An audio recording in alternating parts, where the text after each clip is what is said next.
प्यारे विद्यार्थियों, देखते हैं एक्सरसाइज 9.3 का क्वेश्चन नंबर 11। और क्वेश्चन नंबर 11 में कहा गया है कि इवेल्युएट, सिंपली लिखा हुआ है इवेल्युएट मीन्स हमें इसकी वैल्यू फाइंड करनी है। अब प्यारे बच्चों, ये कह रहे हैं कि समेशन है के की वैल्यू 1 से लेके 11 तक, किसका 2 + 3 k।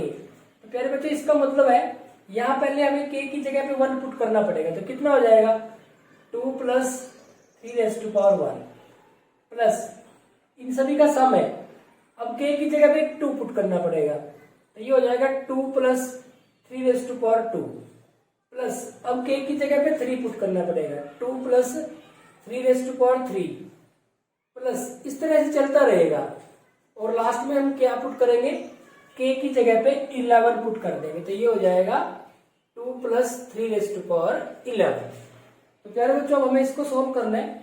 अब आप देखेंगे कि हमारे पास ये समेशन k = 1 to 11 2 + 3 पहले बच्चों देखो 2 2 2 2 सब में है ये, तो ये 2 + 2 + 2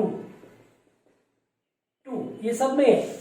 कितनी बार है ये, इसमें भी 2 है, इसमें भी 2 है, इसमें भी 2 है, सब में 2 है। और ये कितनी बार है, 11 टाइम है, तो यहाँ पे लिख देंगे 11 टाइम्स। तो ये हो गया हमारे पास प्लस। अब आप देखें 3 ^ 1 3 ^ 2 3 और लास्ट में जाके 3 ^ 11 है। अब आप देखिए ये हमारे पास एक जीपी बन गई। देखो ये 3 है, ये 3 के साथ मल्टीप्लाई करके 9 हो गया, फिर 3 के साथ मल्टीप्लाई, फिर 3 के साथ मल्टीप्लाई, तो ये हमारे पास एक जीपी होगी। इस जीपी का ए कितना है 3, इस जीपी का आर कितना है 9/3 3, और इस जीपी का एन कितना है 11। तो इसका सम कर देंगे, सम का फॉर्मूला लगा देंगे। तो सिग्मा = k = 1 to 11 2 + 3 k। पहले बच्चों देखो 2 2 11 टाइम है, तो ये तो हमारे पास 22 हो गया, प्लस यहाँ पे हमारा फॉर्मूला लग जाएगा Sn का, r की वैल्यू > 1 है, तो क्या हो जाएगा a r⁻n - 1 / r-1। ये फॉर्मूला यूज कर लेंगे यहाँ पे, तो 22 प्लस a की वैल्यू 3, यहाँ पे 3 ^ 11, r की वैल्यू 3 है, -1 / 3 - 1, तो इसको हम लिख देंगे 22 + 3 और ये नीचे कितना है 2, तो 3/2 और अंदर लिख देंगे 3 ^ 11 - 1। तो प्यारे बच्चों, ये हमारे पास इसका आंसर आ जाएगा। अगर आपके पास टाइम है तो 3 ^ 11 की वैल्यू कैलकुलेट करके उसमें से 1 माइनस करके लिख सकते हो। अदरवाइज आप इस तरह के बड़े क्वेश्चंस में जहां कैलकुलेशन बहुत बड़ी हो जाती है उसको आप यहां तक छोड़ सकते हैं। तो प्यारे बच्चों, ये हो गया हमारे पास क्वेश्चन नंबर 11। आगे बढ़ते हैं क्वेश्चन नंबर 12 की तरफ।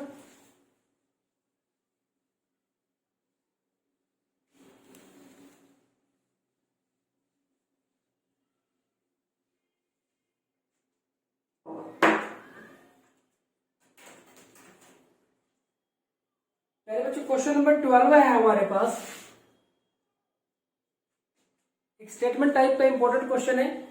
The sum of the first 3 term of a GP is, sum of the first 3 term of a GP is 39/10। क्या गिवन है, sum of first 3 terms of GP that is equal to 39/10 and their product is 1। और क्या, product ये 1 है।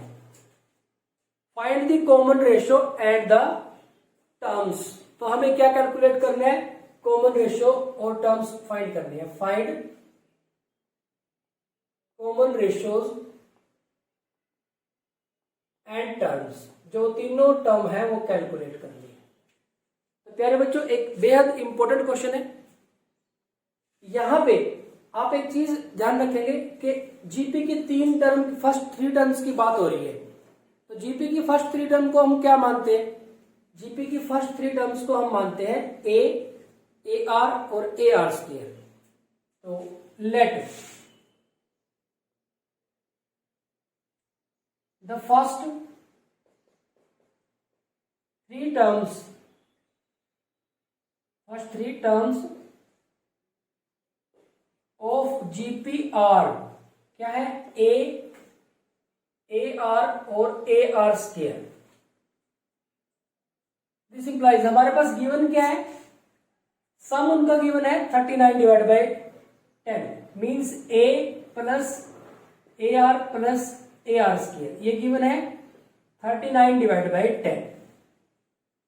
और दूसरी बात, इनका प्रोडक्ट गिवन है, क्या बनेगा प्रोडक्ट, AR और AR स्क्वायर, ये हमारे पास कितना गिवन है 1।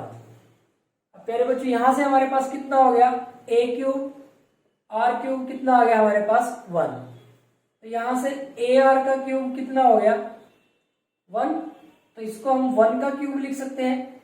यहां से AR की वैल्यू कितनी आ गई हमारे पास 1, यहां से पहले बच्चों हमारे पास AR की वैल्यू 1 आ गई। अब यहां पे आ जाओ, यहां से कॉमन आ रहा है A, अंदर आ गया 1 प्लस R स्क्वायर, ये आ गया 39 डिवाइड बाई 10। अब हमें इसको और इसको सोल्व करना है आपस में, हमें इन दोनों को आपस में सोल्व करना है। तो यहां पे इसको मैं अगर कोई नाम दे दूं इक्वेशन नंबर 1 और इसको इक्वेशन 2, तो क्या करते हैं, इसके डिवाइड में ये कर लेते हैं, तो A into 1 plus R square divide by AR, यहां पे हमारे पास कितना था 39 डिवाइड बाई 10 और इसके डिवाइड में 1, तो इसके डिवाइड में ये कर दिया, तो इसके डिवाइड में ये आ गया हमारे पास। अब प्यारे बच्चों यहां से तो एक कैंसिल हो गया, तो हमारे पास रह गया 1 plus R square divide by R, यहां पे आ गया 39 डिवाइड बाई 10। अब आप इसको क्रॉस मल्टीप्लाई कर ले, 10 plus 10R square that is equal to 39R, इसको भी इधर ले आते हैं, तो सबसे पहले लिख लेते हैं 10R स्क्वायर, या फिर आप रहने दो, पहले एक स्टेप और एक्स्ट्रा कर लेते हैं, 10 plus 10R square minus 39R that is 0, तो सबसे पहले 10R स्क्वायर माइनस 29R इन दोनों से और प्लस के 10 दैट इज इक्वल टू 0, तो सम कितना हो -29 और प्रोडक्ट कितना हो 100, तो हम ये लिख लेते हैं 10R square minus 25R minus 4R plus 10 is equal to 0। तो यहां से कॉमन लेंगे जब, तो यहां से 5R कॉमन आ गया, अंदर आ गया 2R माइनस 5, इससे हमारे पास माइनस का 2R कॉमन आ गया, 2 कॉमन आया, R नहीं है, तो 2 कॉमन आ जाता है हमारे पास, ये रह गया 2R minus 5 that is equal to 0। अब यहां से 2R माइनस 5 कॉमन, ये 5R minus 2 that is equal to 0। एक बार तो हम 2R माइनस 5 को 0 के साथ इक्वेट करेंगे तो 2R is equal to 5, R is equal to 5 divide by 2, और एक बार 5R माइनस 2 को 0 करेंगे तो 5R is equal to 2, R is equal to 2 divide by 5। तो एक आंसर तो आ गया हमारे पास, 5R की वैल्यू आ गई 5 डिवाइड बाई 2 और 2 डिवाइड बाई 5, तो एक आंसर तो आ गया हमारे पास, आंसर फर्स्ट तो आ गया।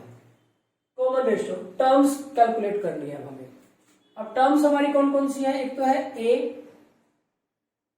एक है AR और एक है AR स्क्वायर। तो यहां से R की value when R is equal to 5/2, दो केसेस है ना, और एक when R is equal to 2 divide by 5। A कितना होगा हमारे पास, A कैलकुलेट कर लेते हैं, यहां से कैलकुलेट कर लो, from equation 2 A into R की वैल्यू जो 5/2 है, तो 5/2 दैट इज 1, तो यहां से A की वैल्यू आ जाएगी 2 डिवाइड बाई 5। और ये कौन से किसके केस के लिए हुआ, व्हेन R इज 5/2। इसी तरह से when R is 2/5, A into 2/5 that is 1, यानी कि a is equal to 5/2, reverse हो जाएगा। तो प्यारे बच्चों जब r की वैल्यू हमारे पास 5/2 है तो a हमारे पास कितना आया, 5/2 के लिए a हमारे पास आया 2/5। तो AR क्या बनेगा, दोनों की मल्टीप्लाई करेंगे तो दोनों की मल्टीप्लाई करेंगे तो 1 आ जाएगा, यानी कि r से मल्टीप्लाई कर देते हैं, इसके r से 5/2 से मल्टीप्लाई की तो 1 आ गया, फिर 5/2 से मल्टीप्लाई की तो 5/2 आ गया। दूसरा केस जब r 2/5 है और a कितना है, इस केस में यहाँ पे आप लिख सकते हो कि a हमारा इस केस में कितना है, a जब r की वैल्यू 5/2 है तो a की वैल्यू 2/5 है, 2/5, और यहाँ जब r की वैल्यू 2/5 है तो a की वैल्यू 5/2 है। तो यहाँ से इस केस में हमारे पास ये हमारे नंबर्स हैं, नंबर्स। अब यहाँ a की वैल्यू कितनी आ गई, 5/2, और a r इन दोनों की मल्टीप्लाई हो जाएगी तो 1 हो जाएगा, और अब की बार फिर मल्टीप्लाई करोगे r से तो यहाँ पे 2/5 आ जाएगा। तो दो सेट हमारे पास आंसर के ये आ जाएंगे, क्या, नंबर्स आर क्या 2/5, 1 और 5/2, और क्या 5/2, 1 और 2/5, इसके उल्टे लिखे हुए हैं बस, और कुछ भी नहीं, बात नहीं है। तो पहले बच्चों ये है हमारे पास इसका आंसर सेकंड आ जाता है। तो ये हो गया हमारे पास क्वेश्चन नंबर 12। तो काफी इंपॉर्टेंट क्वेश्चन है, यहाँ पे जस्ट हमने एक बिल्कुल प्लेन तरीके से इसको किया है। अब हम इसको एक और तरीके से देखते हैं, इससे कैलकुलेशन क्या होगी, थोड़ी सी आसान होगी। पहले बच्चों इसको एक तरीके से और देखते हैं। ये एक पर्टिकुलर केस होगा, ये आप कब अप्लाई करेंगे, जब जीपी की 3 टर्म दे रखी है और उनका प्रोडक्ट दिया हो।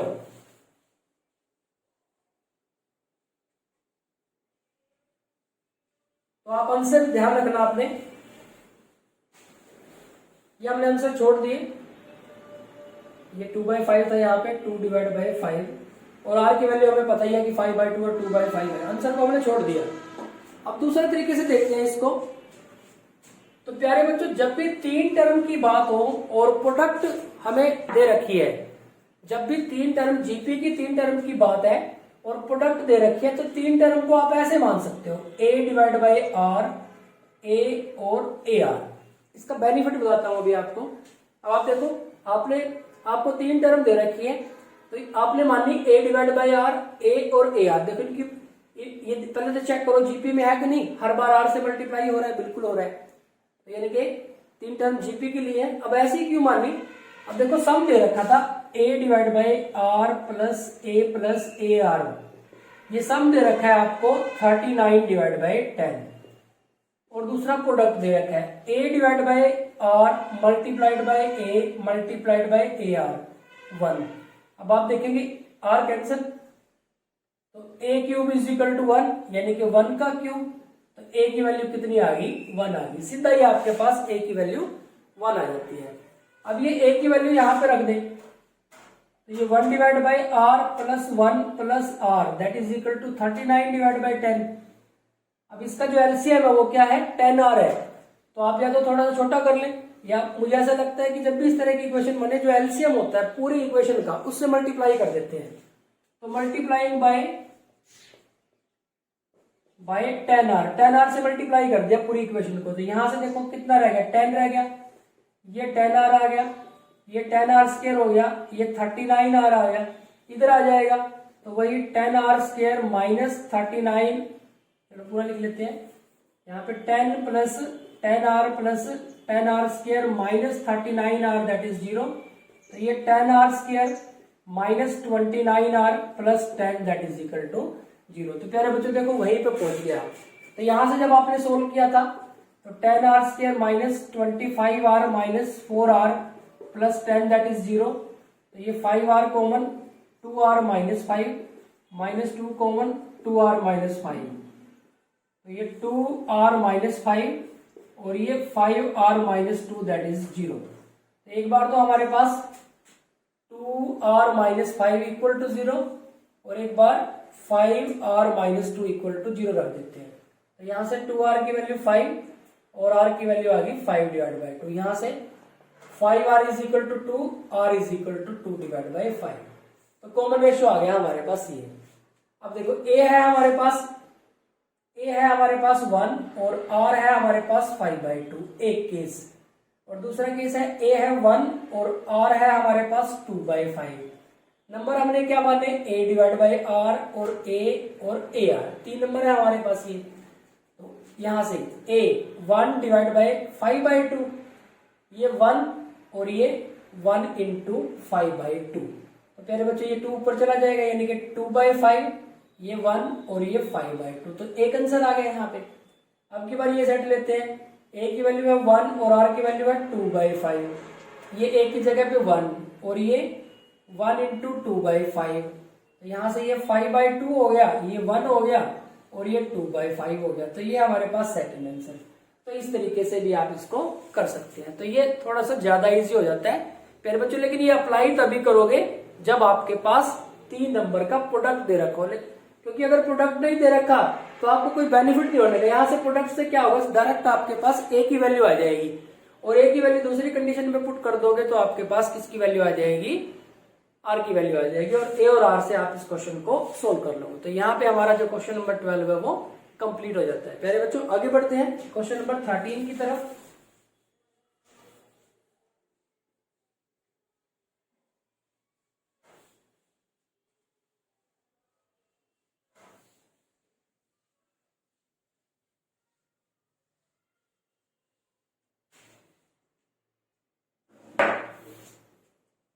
क्वेश्चन नंबर 13 है हमारे पास।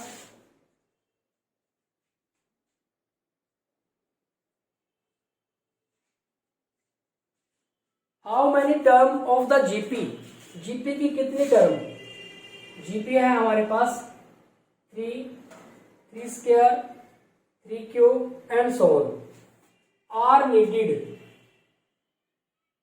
Needed to give the sum 120। तो प्यारे बच्चों एक इंपॉर्टेंट क्वेश्चन, लेकिन बिल्कुल इजी। उसने ये कहा कि इस जीपी की कितनी टर्म लें कि उनका जो सम है 120 हो। तो प्यारे बच्चों हम लिख देते हैं, गिवन जीपी इज क्या है 3, 3 स्क्वायर, 3 क्यूब एंड सो। यहां पे ए की वैल्यू कितनी है 3 और आर की वैल्यू कितनी है 3। ए और 3 हमारे पास, ए भी 3 है और आर भी 3 है। तो हम क्या लिखेंगे कि late n terms of the GP are needed to give sum 120. It means Sn is equal to 120। तो हमें n की वैल्यू निकालनी है यहां से। अब देखो प्यारे बच्चों r की वैल्यू 3 है ग्रेटर देन 1 है, तो फॉर्मूला हो गया a r⁻n - 1 divide by r - 1 that is equal to 120। a की वैल्यू 3, r की value 3, 3⁻n - 1 divide by 3 - 1 that is 120, 3⁻n - 1 divide by 2 that is equal to 120। ये 2 इधर आ जाएगा, 3 नीचे आ जाएगा। तो 3⁻n - 1 that is equal to 120 multiplied by 2 और divide by 3। तो 3 बन जा, 3 4 जा, तो 3⁻n - 1 that is 80। 3⁻n is equal to 80 plus 1, 3⁻n is equal to 81। तो 3⁻n दैट इज 81 को कितने के 3 की पावर 4 लिखेंगे, 3 की पावर 4। बेस सेम है तो पावर भी सेम होगी, तो n इज इक्वल टू 4। तो ये हमारे पास इसका आंसर आ गया। तो हम लिख सकते हैं कि 4 terms of the GP are needed to give sum 120। यानी कि प्यारे बच्चों ये कहना चाह रहे हैं कि फर्स्ट 4 टर्म का जो सम होगा वो 120 होगा। अब ये तो कोई बहुत बड़ी बात नहीं है, तो हम चेक कर सकते हैं। देखो फर्स्ट टर्म कितनी है 3, सेकंड टर्म कितनी है 9, थर्ड टर्म कितनी है 27 और फोर्थ टर्म कितनी होगी 81। इनको आप प्लस करके देखो तो ये 120 आने चाहिए। यहाँ 10 और 10 कितने हो गए 20 से 0 2, तो ये 10 और 2 12, यानी कि सही है हमारे पास। तो इस तरह से छोटे क्वेश्चन को तो आप वेरीफाई भी कर सकते हैं। तो ये हो गया हमारे पास क्वेश्चन नंबर 13।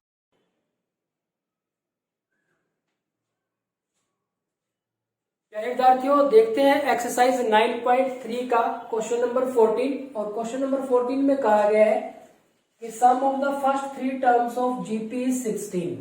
तो हमें गिवन है S3 इज इक्वल टू 16। जो भी गिवन है उसको साथ साथ लिखते रहिए। And the sum of the next 3 term is 128। Sum of the next 3 terms, sum of the next 3 terms that is equal to 128. Determine the first term, common ratio and sum to n term of GP। मतलब हमें A calculate करना है, R calculate करना है और SN calculate करना है। तो ये 3 टर्म आपको कैलकुलेट करनी है। प्यारे बच्चों, अब आपके पास सम ऑफ 3 टर्म्स गिवन है और sum of the next 3 terms. Next 3 term का मतलब कौन सा हुआ? 4th, 5th और 6th का सम दिया। तो 4th, 5th और 6th के लिए पर्टिकुलर तो कोई फॉर्मूला नहीं होता। तो हम 4th, 6th और 6th का सम निकालने के लिए क्या करते हैं? फर्स्ट 6 टर्म का सम लेते हैं। तो कौन कौन सी का सम आ गया होगा? फर्स्ट का, सेकंड का, थर्ड का, फोर्थ का, 5th का और 6th का। और सम गिवन है हमारे पास नेक्स्ट 3 टर्म, यानी कि 4th, 5th और 6th का। तो हमने क्या किया? फर्स्ट 6 का सम ले लिया और उसमें से अगर मैं फर्स्ट 3 का माइनस कर दूं तो 4th, 5th, 6th का सम नहीं आ जाएगा। तो इसमें से S3 माइनस कर देता हूं मैं। तो ये हमारे पास आ गया 128। तो पहले बच्चों ये समझना है। अब आप देखिए कि यहां पे S3 तो हमारे पास 16 है, तो रख देते हैं इसमें। तो S6 minus 16 that is equal to 128। तो S6 that is equal to 128 plus 16। तो S6 ये आ जाएगा हमारे पास 144। तो S6 की वैल्यू आ गई। अब S3 में फॉर्मूला लगा लो। क्या होता है? A R⁴n, यानी कि n की वैल्यू है 3 divide by R minus 1 that is 16। इसको इक्वेशन नंबर 2 मान लो और यहां पे फॉर्मूला लगा लो। A R⁴n, n की वैल्यू आपके पास 6, S6 है ना, minus 1 divide by R minus 1 that is 144। इसको थर्ड मान लो। अब प्यारे बच्चों क्या करो? आप देखेंगे कि हम थर्ड के डिवाइड में 2 कर देते हैं। इस थर्ड के डिवाइड में 2 करेंगे तो हमें क्या मिलेगा? इसके डिवाइड में अगर हम 2 कर दें, यहाँ पे A अलग से कर लेते हैं। चलो, ये हमारे पास A R⁴6 minus 1 divide by R minus 1, इसके डिवाइड में कर दिया A R³ minus 1 divide by R minus 1 और यहाँ पे 144 डिवाइड बाई 16। अब देखो R माइनस 1 कैंसिल, A भी कैंसिल, हमारे पास बच गया R⁴6 minus 1 divide by R³ minus 1, ये 144 डिवाइड बाई 16। अब देखो इसको मैं लिख सकता हूं कि R³ का स्क्वायर है, ये 1 का स्क्वायर है और ये R³ माइनस 1 हो गया। यहाँ पे भी कैंसिल हो गया, ये 9 आ गया, 9 आ गया हमारे पास। अब देखो इस पे A² माइनस B² का फॉर्मूला लगा देते हैं तो हमें क्या मिलेगा? R³ माइनस 1 और R³ plus 1 divide by R³ minus 1 that is equal to 9। तो ये इसके साथ कैंसिल हो गया। तो R³ plus 1 is equal to 9, तो यानी कि R³ is equal to 9 minus 1 8। इसको लिख सकता हूं मैं 2 का क्यूब। तो R³ 8 के इक्वल है, तो R की वैल्यू हमारे पास कितनी आ जाएगी? 2 आ जाएगी। बेस सेम है तो पावर सेम है तो बेस भी सेम हो गए, तो R की वैल्यू हमारे पास 2 आ गई। तो R का तो हमें पता चल गया कि हमारे पास 2 है। अब हम A निकालते हैं फ्रॉम इक्वेशन 2 ले लेते हैं। यह है हमारे पास A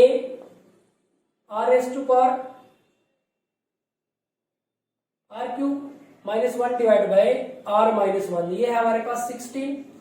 तो A इंटू R की वैल्यू 2 है, 2 का क्यूब हो जाएगा 8 माइनस 1 और ये R की वैल्यू 2 माइनस 1 दैट इज 16। यहां से जब सोल्व किया देखो ये 7A आ गया, 7A इज इक्वल टू 16, तो A is equal to 16 divide by 7। तो ये हमारे पास ए की वैल्यू है। तो पहले बच्चों हमारे पास ए आ गया और आर आ गया। अब हमें क्या निकालना रहेगा, S N. S N A R S to power N minus one divide by R minus one. S N, N तो एन ही है, ए की वैल्यू है 16 डिवाइड बाई 7, आर की वैल्यू है हमारे पास 2, आर इज 2, एन तो एन ही रहेगा minus one divide by R minus one. R है हमारे पास 2 माइनस वन, तो 2 माइनस वन तो 1 ही हो जाएगा। तो एस एन आ जाएगा 16 divide by 7 2 raise to power N minus one. तो ये हमारे पास आंसर थर्ड आ जाएगा। ये थर्ड आंसर हो गया। सबसे पहले उसने कहा था फर्स्ट टर्म, ये आंसर फर्स्ट हो गया।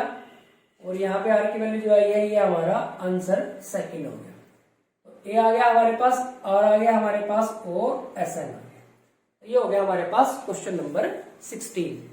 ठीक, इसी तरह से आगे बढ़ते हैं प्यारे बच्चों क्वेश्चन नंबर 15 की तरफ। देखते हैं कि क्या विशेष आएगा क्वेश्चन नंबर 15 में।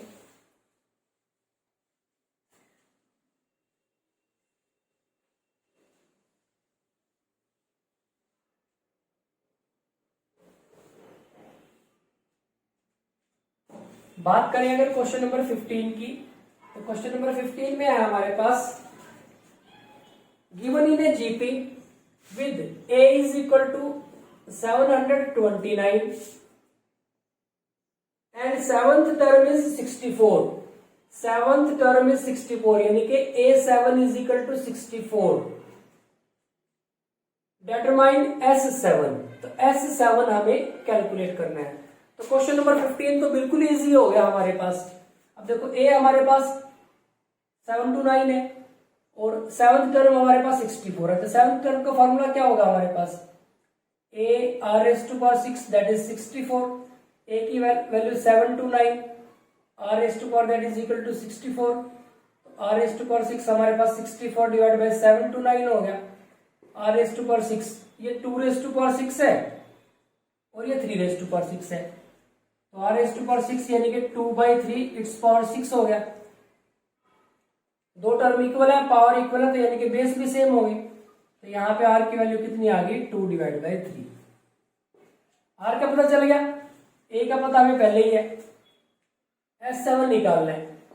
अब देखो r हमारा लेस देन 1 है, 2 डिवाइड बाई 3 है, तो फॉर्मूला लेस के लिए लगाएंगे a 1 minus r raise to power 7 divide by 1 minus r। N के लिए जो फॉर्मूला है n की जगह पे 7 आ जाएगा। तो a into 1 minus r raise to power n, n की वैल्यू कितनी है 7 डिवाइड बाई 1 माइनस r। तो s7 a इज, a हमारे पास 729 1 माइनस, अब r के लिए थोड़ा सा ध्यान से करना है, r है हमारे पास 2 divide by 3 raise to power 7 और ये हमारे पास है 1 माइनस r, r की वैल्यू है 2 डिवाइड बाई 3। S7 729, यहां पे देखते हैं पहले बच्चों 1 माइनस, देखो 2/3 की पावर 6 से तो हमें क्या मिला था 64 है और ये पावर 7 है, तो एक बार 2 से मल्टीप्लाई करेंगे तो ये हमारे पास 64 से कितना आ जाएगा 128 128 आ जाएगा हमारे पास। ये आप इसको चाहो तो इसी तरह से भी छोड़ सकते हो, लेकिन अगर पूरा करना चाहो तो कर सकते हो। ये 87 हो गया और ये 21 हो गया। कैलकुलेशन थोड़ा सा ध्यान से करेंगे आप, बस इतना ध्यान रखेंगे, कैलकुलेशन थोड़ा ध्यान से करें। डिवाइड बाई, आप देखिए ये इसका एलसीएम 3 आ गया और ये 3 माइनस 2 यानी कि 1/3 हो गया। S7, ये 3 ऊपर चला जाएगा उसके पास, 729 तो पहले ही है यहाँ पे, मल्टीप्लाइड बाई 3 यहाँ पे आ गया और इस पार्ट का अब देखो एलसीएम ले रहे हैं हम, तो 2187, तो ये हमारे पास 2187 माइनस 128 आ गया। अब प्यारे बच्चों आप देखें कि ये चीज और ये चीज एक ही है, 729 की जब 3 से मल्टीप्लाई करेंगे तो यही बनेगा, तो ये इसके साथ कट जाएगा। तो S7 हमारे पास कितना आ जाएगा, तो 2187 में से हमें 128 माइनस करने हैं, 9 आ जाएगा, यहाँ 5 आ जाएगा, ये 0 हो जाएगा और ये 2 आ जाएगा, यानी कि हमारे पास आ जाएगा 2059।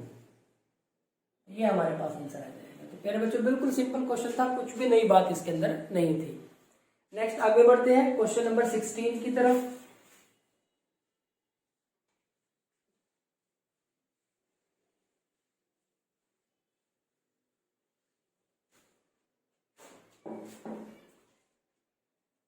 बच्चों क्वेश्चन नंबर 16 है हमारे पास।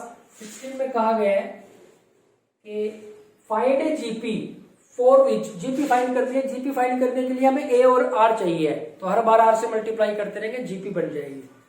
Find a GP for which sum of the first two term, sum of the first two term यानी कि S2 कितना दिया हुआ है -4 and the fifth term is, fifth term, यहां फिफ्थ टर्म की बात हो रही है, A5 fifth term is 4 time the third term. ये चीज दे रखा है फाइंड जीपी, जीपी कैलकुलेट करनी है। तो काफी इंटरेस्टिंग क्वेश्चन है, रिपीट करते हैं। क्या कहा गया है, फाइंड जीपी, एक जीपी फाइंड करनी है for which sum of the first two term is -4, S2 sum of the first two term यानी कि S2 -4 है, एंड फिफ्थ टर्म यानी कि A5 is 4 time the third term. तो जो A5 है वो 4 टाइम है थर्ड टर्म का। तो अब आप देखिए पहले बच्चों, A5 फॉर्मूला क्या कहते हैं, क्या बनेगा AR⁴, ये 4 इंटू ये फॉर्मूला क्या कहता है, क्या बनेगा AR²।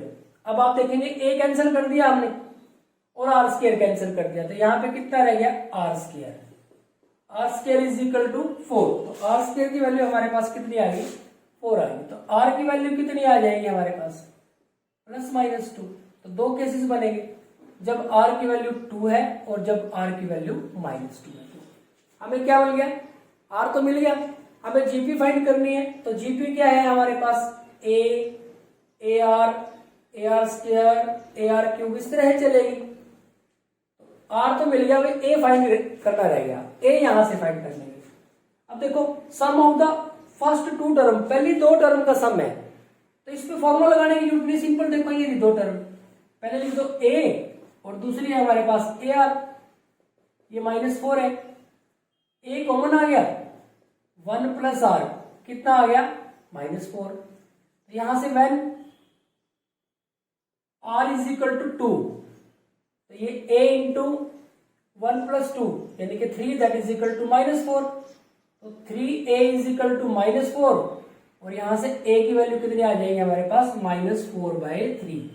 तो A केस तो हमारे पास बन गया A इज इक्वल टू -4/3 और R इज इक्वल टू 2। और जब when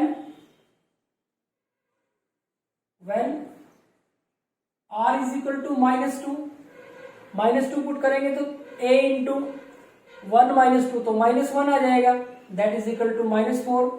तो -A इज इक्वल टू -4, तो A इज इक्वल टू 4। तो यहां से दूसरा सेट हमारा क्या आ गया कि A इज इक्वल टू 4 और R इज इक्वल टू -2। अब हमें क्या बनाना है, जीपी बनानी है। तो इस केस के लिए देखें आपकी जीपी क्या होगी, जीपी इज क्या बनेगी, A है हमारे पास -4/3, जब इसकी R के साथ मल्टीप्लाई हुई तो ये -8/3 हो गया, फिर इसकी R के साथ मल्टीप्लाई हुई यानी कि 2 के साथ मल्टीप्लाई हुई तो -16/3 हो गया, -32/3 हो गया, एंड सो ऑन। तो प्यारे बच्चों ये हमारे पास इसका एक आंसर आ गया। दूसरा केस हमारे पास ये है, इसमें जीपी क्या बनेगी, जीपी इज A की वैल्यू 4 है तो सबसे पहले 4 लिख दिया, -2 से मल्टीप्लाई की तो -8 हो गया, फिर -2 से मल्टीप्लाई की तो +16 हो गया, फिर -2 से मल्टीप्लाई की तो -32 हो गया, फिर -2 से मल्टीप्लाई की तो +64 हो गया, एंड सो ऑन। तो ये हमारे पास इसका आंसर आ गया। मेरे बच्चों ये हो जाता है हमारे पास क्वेश्चन नंबर 16। आगे बढ़ते हैं क्वेश्चन नंबर 17 की तरफ।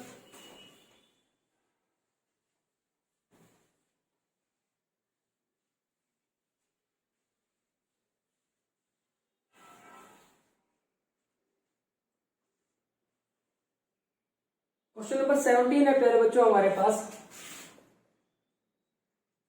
If the 4th, 10th and 16th term of the GP are x, y and z respectively, यहाँ पे इसने कहा है कि if the 4th 10th and 16th term of the GP are x, y and z respectively, then prove that x, y, z are in GP। तो प्यारे बच्चों काफी इंटरेस्टिंग क्वेश्चन है। अब आपको क्या प्रूव करना है कि x, y, z जीपी में है। तो x, y, z जीपी में कब होंगे? जब y डिवाइड बाई x किसके इक्वल होगा? z डिवाइड बाई y के। इसके डिवाइड में ये, y के डिवाइड में x और z के डिवाइड में y इक्वल हो। यानी कि ये दिखाना है आपको, या फिर आप ये दिखा दें y square is equal to xz। तो इन दोनों में से कहीं एक पे पहुंच गए तो इसका मतलब क्या हो जाएगा? x, y, z हमारे पास किस में आ जाएंगे? जीपी में आ जाएंगे। तो हमें ये प्रूव करना है एक्चुअली में। एक्स वाई जेड को जीपी में प्रूव करने के लिए ये हमें मैथमेटिकली ऐसे दिखाना पड़ेगा। अब आप देखिए हमारे पास a4 की वैल्यू कितनी है? x। तो हम इसको लिख सकते हैं कि a4 that is equal to ar cube that is equal to x। ये वन इक्वेशन हमारे पास। a10 is equal to a r to power 9, ये हमारे पास y है, इसको 2 मान लिया। और a r to power a16 that is a r to power 15 that is ये z, ये हमारे पास थर्ड हो गया। अब देखो प्यारे बच्चों हमने क्या किया? सेकंड के डिवाइड में फर्स्ट किया, a10 के डिवाइड में a4 किया। a10 क्या बनेगा? a r to power 9 divide by a r cube. कितना बनेगा? y divide by x। एक पहला क्वेश्चन भी आ चुका है ऐसे। सेकंड के डिवाइड में फर्स्ट किया, तो यहां से देखो ये कैंसिल इसके साथ, तो हमारे पास r टू पावर 6 कितना आ गया? ये r टू पावर 9 है और ये r to power 3, r to power 6 आ गया y डिवाइड बाई x। इसको 4 मानना। सिमिलरली हमने थर्ड के डिवाइड में सेकंड किया, यानी कि a16 के डिवाइड में a10 किया। a16 है a r to power 15 divide by a r to power 9, तो z के डिवाइड में y किया, तो ये कैंसिल हो गया। r to power 6 z divide by y आ गया, ये हमारे पास 5 आ गया। हम लिखेंगे फ्रॉम इक्वेशन 4 एंड 5, 4 और 5 से, तो y डिवाइड बाई x किसके इक्वल हो गया? z डिवाइड बाई y के। अब हमने क्रॉस मल्टीप्लाई कर दी, तो y square is equal to x। ये तो यहां से भी होगा, देखो y के डिवाइड में x और z के डिवाइड में y है हमारे पास, तो दोनों का रेशियो सेम है, तो इसका मतलब जीपी है।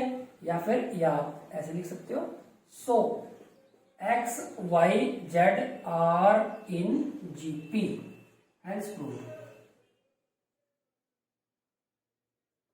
प्यारे बच्चों ये हो जाता है हमारे पास क्वेश्चन नंबर 17। तो प्यारे बच्चों इस वीडियो में इतना ही। Thank you very much.